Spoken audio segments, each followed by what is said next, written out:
him. If you I'm like voting to for sit him. at the sushi Yeah, I like him. Sake Bar Bistro's friendly and creative I don't sushi even know shop. all the Right, other he's the only one I know of. Sushi, sashimi, and I don't even know makimono what confirm your Sarai and them are eyes. doing. Inside the kitchen, their Joe artisan Petty, dishes all are these prepared people, I and have no presented idea with what creative everybody's artistry doing. Yep. and premium It's like ingredients. everybody numb. Their full cocktail bar serves the best Polynesian drinks and a great selection of wines and sakes. This is the perfect place for you and your family and friends for sake bomb And fun. girl, Check out their what does she 5-star wanna rating talk on about Yelp. anyway? Whenever people go to Sake Bomb Bistro, they always How black give people rave can come reviews. together to They don't boycott call Sake Bomb Boycott Bistro what? bomb for nothing. everything. For catering, go to and don't eat www.sakebombbistro.com pork. or call If they put 508-754-2426 more energy or into doing things rather than not eating pork. 754-2427. Yeah, all right. Sake Bomb Bistro. They be 258 okay. Park Avenue in Worcester, 01609. Open Monday. Yeah, I don't eat pork because they say in the Bible. And we are back. It is your boy Truthit, and I am here with Trooper Joe, and this is Truthit in the AM. Troop, there's something that you wanted to talk about. Oh, I ran right out of my head. You wanted to talk about your the bodybuilding guy. Oh, yeah. You know, this is my friend. He's a bodybuilder, right? Yep. Looks good, works hard, real hard and everything. But this is how people minds work and everything. Some people are actually attacking his character by saying that, you know, well, that's all you can do and stuff like that. They're making all these accusations about this guy for no reason at all. What do you mean they're saying that's all you can do? Yeah, you're a bodybuilder. That's all you are. You're just a bodybuilder. You know, like they're passing the judgment on this guy for being a bodybuilder, and it's like it's the craziest thing. And I'm only using him as an example for this is what we do when we're always trying to look for someone else to give us that okay and that pat on the back and that approval stamp and everything. Mm-hmm. He's a computer programmer. His hobby is bodybuilding. Right. You know, there's the difference. His profession is computer programming. I think he works for Dell or something like that. He's very successful in what he does within his professional realm. His hobby is bodybuilding, and he takes his abilities and his determination and his tenacity that he has in work, and he takes that and uses that in his bodybuilding. That's why he looks like he does. Yep. He works hard at it, and that's the whole point. If you're not working hard at developing who you are, you know, and you're looking for I'm still responding to that. Get the white people to say something. If you're black and you're looking for white people to give you a little pat on the back and a gold star on your head before you feel good about yourself, you're never gonna feel good about yourself. Mm-hmm. You do not need anybody else to put stars on your head. If you want to be a celestial thing, right? You may not be the sun, which is the brightest thing up there in the sky and everything. But check out the moon, man. The moon shines bright at night, and the moon just blocked out the sun just last week or so. Mm-hmm. So the moon's a pretty powerful person too. You don't have to be the sun, and you definitely don't have to have the sun to tell you that you're something else. You know, you can shine as bright as you want to shine all by yourself. And that's what my friend Brian does. He's a professional bodybuilder. That's his hobby. Mm-hmm. That's his passion. That's his joy. That's his love. He enjoys that. Makes him happy.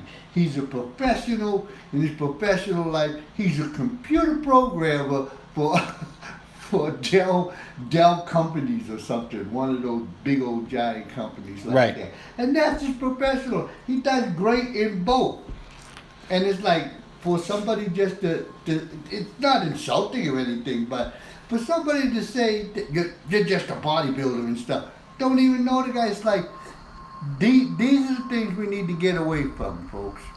not only true. I think not only is it insulting, but I mean it's insulting too. Yeah. It's invasive. Like, why don't people mind their own business? That's the I don't know. That's the question is that why are they worried about what this man is doing with his life? Is he out robbing somebody? No. Is he out killing somebody? Is he out raping somebody? Then what does it matter? Oh, that's all you can do is bodybuild. Well, at least he can know. Another thing he can do is mind his business. Something you obviously can't do. Yeah. People always trying to get and be worried about getting into someone else's business and never tending to their own. Because I think that's a problem. Yeah, I agree. That's a big problem, and I believe they're doing that because they don't have the inner fortitudes to do whatever it is that they really want to do themselves. Like I said, if you're waiting for someone else to give you that style on your head before you can even think about making a move to improve yourself, you're not going anywhere. Nope. You're not going anywhere. So, I mean, if you love apple pie, eat it. Right. You know, do the things that make you feel good and happy about you being you, and I'm guaranteeing you're going to have a much better life than trying to just say everything's a moral issue and the moral issue is racism. You know, it's like, no, racism was a political issue. Right. You know, an economic political issue. Wasn't a moral issue really. A lot of morality was caught up in it. Yeah. But that wasn't the main focus of it. But everything now is just gleaned towards you either got or you don't got. Either the have or the have-nots. That's it. So if you have, you have, not only do you have, but with that have comes power. With that have comes everything else. Knowledge, academics, anything that you want to think about comes with that have. You have the power to tell the have-nots that they don't have the power. Right. And the have-nots, you don't have anything because you say, okay, I got to wait till the haves give me a star on my head, then I can move. Wrong. Yep. You don't have to wait. Is it going to be easy? Hell no. It's going to be hard. It's going to be real hard to do something that you really like to do. And folks, I know some might get mad at me, it should be. Right. You know, because if you're just looking for the handout and the thing that's easy, what reward is there in that? Right, and there's no reward. At least once you make it, you can say, I'm the one that worked on it. I'm the one that didn't give up. I'm the one that stuck with it, and I didn't let anything get in my way. Yeah, you know, I see my friend Brian in the gym working out. He's working out hard. He's got the pain. He's working out. The sweat's coming off. He's working out there when he's training. Yeah, and it's like, I'm sure that the guys are talking this, you know, he's just a bodybuilder and stuff like this here. They're not working out at all. Nope. They're standing in a little group in the gym talking. Right. Yep, that's all they're doing. Yeah. I just wanted to bring that up for waiting on that white people should acknowledge black people's plight. No, black people should acknowledge black people's plight. Yeah. Stop waiting for white people to acknowledge your plight then? Yeah, stop waiting on white people to do anything. What difference does it make? But the problem is, I don't know what this white power is anyway, so I don't get that. It's hard for black people to acknowledge black people plights when black people don't have a single plight. Everybody has their own plight. It used to be, racism used to be a thing when the Jim Crow era, when it was a big thing where everybody worked together to try to stop it. Yeah.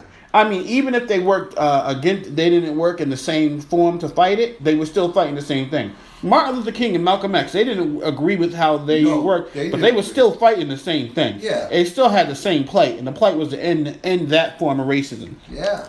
Now, we don't have that plight because racism isn't. I don't want to say it's not as big of an. It's not as big of an issue. It's not as big of an issue. I just got to put it out there. It's not. It's an issue, but it's not as big of an issue. So there's a lot of people that have other different plights. So that's the problem. Black people should acknowledge black people, but they don't. They should if you, or you don't have to.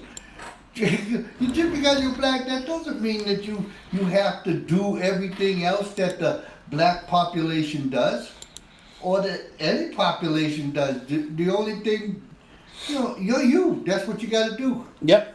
You know, that works for me, I guess. Yeah, I don't know.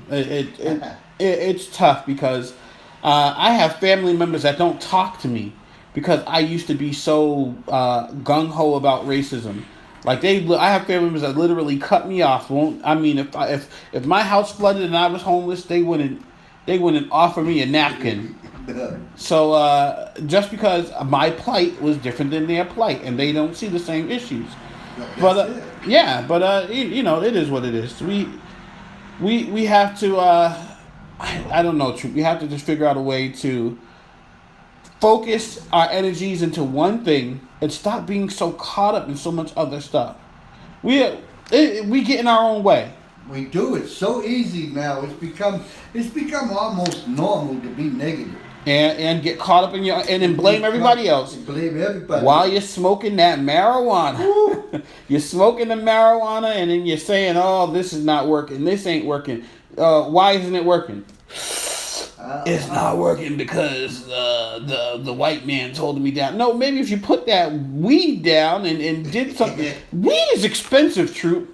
I've been thinking about that. It's like, you guys ain't even working. Right. And how are you handling the weed? One joint, I don't know. Come on, you all smoke one joint with all day? That's $10 for one joint, and that goes as quick as a cigarette. Yeah, it's like, wow. And some people smoke 30 cigarettes a day, a pack of cigarettes. So I don't. True, I don't. Oh, I never understood. I never really understood the whole thing about weed. No, I don't know about the weed today. Like I said, I'm from the '60s. I know about the weed. Yep. Just as long as you're not being used, don't. Whatever you do, just don't let the drugs use you. But that's the problem. They're making it. I think that they're building that park in Boston so that the junkies can go in there and shoot up and be safe, and there'll be Narcan around there so that if they overdose, somebody can hit them with the Narcan. It really, people. Really, I want to open the window because I want to hear. Cause I know y'all listening. All you gotta do is applaud if you really think that's a smart idea. It is the dumbest idea I've ever heard. But that, you know what, Truth? That's also politics, though. Politics is marred in that as well. Speaking of politics, the biggest user in Worcester here history, Mayor Joe Petty, still has these fools following him. Yeah. Join members of Worcester's LGBTQ and allies community for a party for Mayor Joe Petty's re-election. We were just talking earlier about we don't see anybody campaigning. Well, this is one campaign that is going to be going off. This is going to be Sunday Sunday at 4 p.m., 24 Otsego Road in Worcester. 49 people interested, 11 people are going. This is on September 10th. And can I just say, you have to be one of the biggest dopes in history. After this man stood there and called you all stupid morons. Stupid people. Yeah. And you're still an ally of his. Yeah, it's the same people that he's invited. The same people he's inviting. Yeah, it's like, okay. The same exact people. Well, people, bring your own stick so that you can share. Okay, yeah, just share. It's better like that. So every third person bring a stick so that you can beat two other people and then hand it off. You know? Right. And then you can beat yourself and stuff. And that's ridiculous. He called you dumb, moron. Uneducated morons. Right. But now he wants you to come in and lay your money down. This ain't free.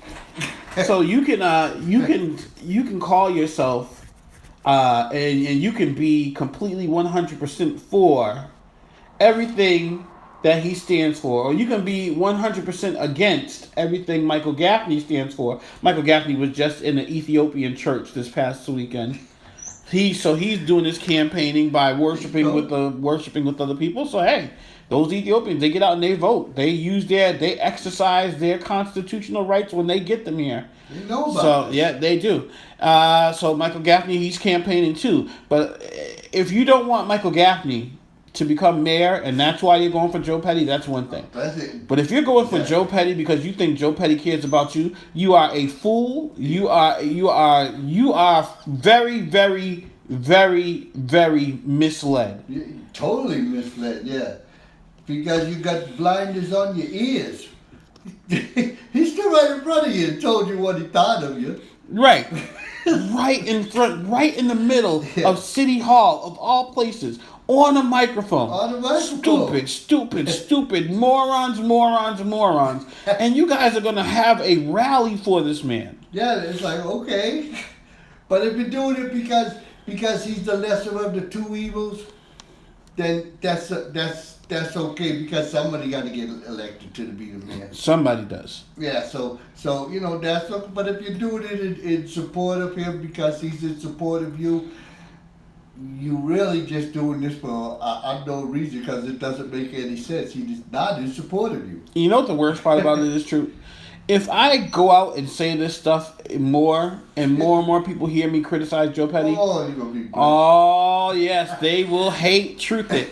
And you know what? I don't care. Yeah, they're going to try and stone me, but I don't care, because I'm going to do it anyway. They can come for me. Come on at me, bro. I am not scared. Because stone him. It's just the lesser of two evils. That's the way I look at it. That's all it is, yeah. And it's a nice little title for the person who gets it, but it's a done-so title. It doesn't wield much power. None at all. The power still goes into the whole city council as a group, and then it goes into the city manager as the doler out of the monies and all those little committees. It doesn't have the power that it should have. This city is big and it's growing and everything, and we should have an active, real mayor. Yep. And a vice mayor, and we should have that kind of a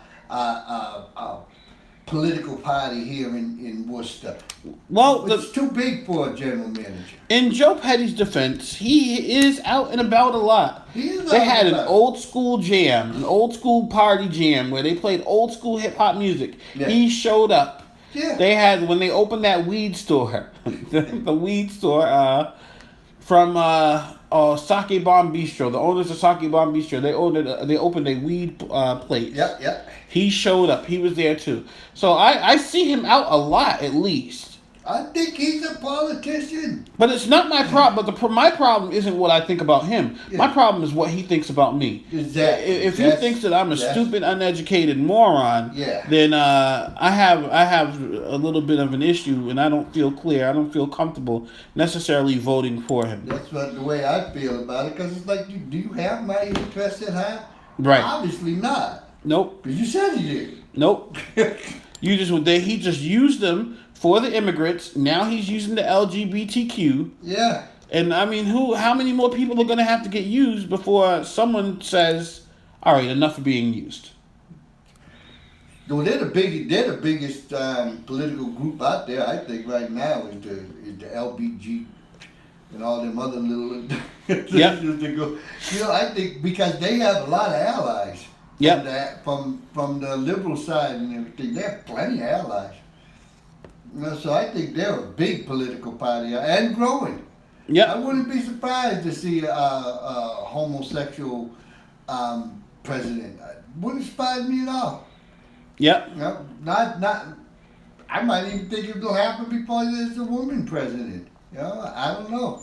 But it definitely wouldn't surprise me at all. I think they have a great lobby. I think that they have their cause is sound for them. This is what they want. Everybody else adds to it, but it's still their major focus is look at me. That's about all it really is. They need to be seen as they're somebody of worth and everything, and that's what their focus is on, and that's what they're out there doing. It's like, yeah. You don't have to accept me, but here I am. Right. And this is why they're powerful. I don't want to go back into the African American community, but they're not doing that. They're not doing that. They're not looking to be seen, and it's like, What? This is me. I don't change these spots. This is it. Well, that's because the African American community does not exist. That's a It myth. don't exist. Yeah, exactly. There's no such thing as an African American community. I'm convinced of it. From now on, I'm not even gonna. It's not even shouldn't even be called the African American community. It's just black people. Yeah. And not as a group, not as a collective, but just black people. Yeah, they're not Africans. They're not Caribbeans. The Caribbean Festival, that's an example of solidarity among themselves. Those people all get out there together. Yep, they have do. a wonderful time. And what's the news looking for? The incidents. Yep. Going to be an incident. Of course, you got all these people together. You got drugs all over the place. But, you got and you got alcohol. Somebody's going to say something and somebody else is going to get mad and something's going to happen. That seems to be the human nature of America. But they're out there in their costumes. They're representing their culture. They're representing their ideology. They're representing their ancestry. They're out there dancing with great pride. It was cold outside. These girls is half naked. Mm-hmm. More than half. They out there dancing and smiling and having a great and wonderful time, talking about and showing off their culture. African Americans don't have that. No, we don't. You know why? Because we turn on our own like rabid dogs the first time they do something that we don't agree with. Let me give you one example. Bill frickin' Coleman. Bill Coleman. Whether you agree with Bill Coleman or not, whether you think he is the most brilliant man or as high as a kite out of this world, Bill Coleman is one of the two African Americans running for district council in Worcester. Yeah. And what does black people do? What does the black community do in Worcester? Completely blackballed him. Yeah, they want nothing to do with him because he aligns himself with Michael Gaffney. Yeah. But that's a lie. That's a myth. You know why? Yeah. Because nobody supported him before. No. The black community didn't support him before. They just used Michael Gaffney as an excuse to be mad at him. Yeah. But they didn't support him before. No, but he's out there. I gotta give him 100% applause all day. He's out there, got a big old sign. He's out there waving. He lost weight. He's tuned up his image. And He's stuff. old school. He's out there doing what he has to be done. Hopefully he doesn't invoke an old habit of his and try to find something that he's going to do stupid so he defeats his own self. Well, but because he's on the move. He's probably going to get elected. Probably. He's probably going to win District 1. But this is what I'm talking about. This is what the community, quote unquote, the community, I don't know if they're liberals, black, whatever you want to call them, because they're not majority. The blacks aren't the majority in pretty much anything. It's this group. There's a group. Yeah. There's the anti-Gaffney group, I'll call them. Because all of them are anti-Gaffney. The anti-Gaffney group, they don't care about you. No. All they do is they sit dormant, they don't support you, and they wait for something to go wrong or for you to say something bad. Then they're all over you. Yeah. So when Bill Coleman, he comes out and Bill Coleman finds himself sitting over a cup of coffee in a booth at a Gold Star restaurant on West Boylston Street in Worcester, just talking to people, getting to know people, out there campaigning with people. As he should. No support from the anti-Gaffney people. No support at all. No. None of them said, "Hey, let's vote for Bill Coleman." You know what they said? Bill Coleman can't win anything. Yeah. Bill Coleman's crazy. Bill Coleman's this. I'm not gonna. So they were quiet on Bill Coleman. The second he said something that they disagreed with, or he aligned himself with the he aligned himself with Michael Gaffney, they wanted his head on a stake. Yeah. This is the problem. The people don't have any depth. They don't know what they want. They don't know what the political is. If they did the genocide, the gentrification that's going on, it almost looks completed here in Worcester. Yep, it is. Wouldn't happen. Right. It wouldn't happen. Displacement has happened. People have been displaced. There's people who have lived there for they can't live there anymore. They can't afford it. And it's going to get worse once the gentrification finally takes hold and they bring in all these corporations into the new towers and all this thing that they're building. and they'll say, okay, all you little people over there with the darker skin or something like that, you can sweep the floor. Right. You know? But here's the pay that you're going to get. You can't live here. You know? You can't live here. They do it in a lot of other Vail, Colorado. Oh, they'll let you go in there and clean up all of it. You can't even buy a cup of coffee. It's too expensive. Right. You gotta bring your own coffee. Yep. You know, but hey, Bill, if we had a strong voice down there, we wouldn't allow this stuff to happen so rapidly and so completely to the population of Worcester that made Worcester what it is. You know, not what it's gonna be, but made it what it is. Yep. And gave it the roots it needed to develop into what it's going to be. We wouldn't have treated them so badly. Nope, we wouldn't have. And I think at 12 o'clock, WCUW 91.3 FM, Voice of the Voiceless, we will definitely be talking more about Bill Coleman and his old school approach to the District 1 race. That's the it. district race that he's in now and he'll be running for. And he's looking to capture the first time he'll be successful in running for city council. Yeah. So. Yep. Yeah, I hope he wins, to tell you the truth. I like Bill. He's all right. Dude, you know, in all honesty, do I think he'll be a great city councilman? I don't think there's anybody running just a great city councilman. Oh, I think Bill Coleman will be. I think he'll be the first. I think he'll be a great one. You know why? Because he's always doing something. Unlike the other city councilors that are just there sometimes.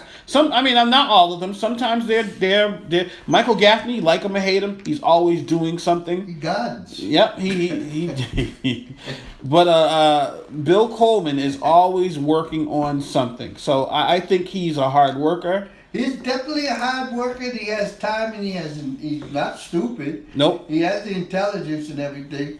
He is pointed.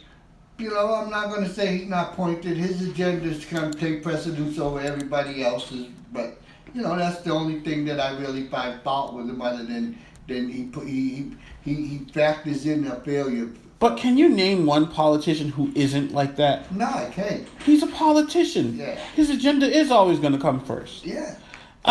So people hating, I don't know, people just hating on Bill Coleman. I like Sarai.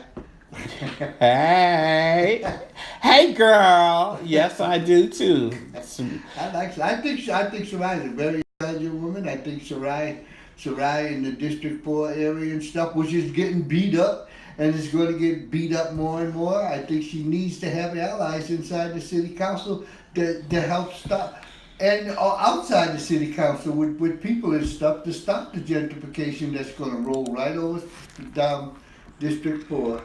Yep. That main South District and stuff. You know, so I think she needs that. I think she does a job as good as she can with what the material she has. You know. Yep. Yeah. Well, Troop, I think we're gonna let it go from there. We're gonna have to get ready for Voice of the Voiceless at 12 o'clock. And hopefully we'll see you guys there at 91.3 FM WCUW. Also, if you are a friend of Trooper Joe, then you can find Voice of the Voiceless airing live on Facebook Live on there as well. We appreciate everybody tuning in to Truthit in the AM this morning. And now everybody wants to say that Truthit and I, we've been sitting here talking about having a day out in the park where y'all can. Yep. We're gonna look into that there this week to see if we can make that happen, and we'll let you know so that everybody one day for a few hours can come down and have a selfie. That's right. with Truthit and Trooper Joe. That's right. That's that. Bring your kids. All right. Troop. Yeah. Troop wants to tell everybody to go and have that fun, and I'll see you on Voice of the Voiceless. All right. See you guys at 12 o'clock. I'll holler. Yeah.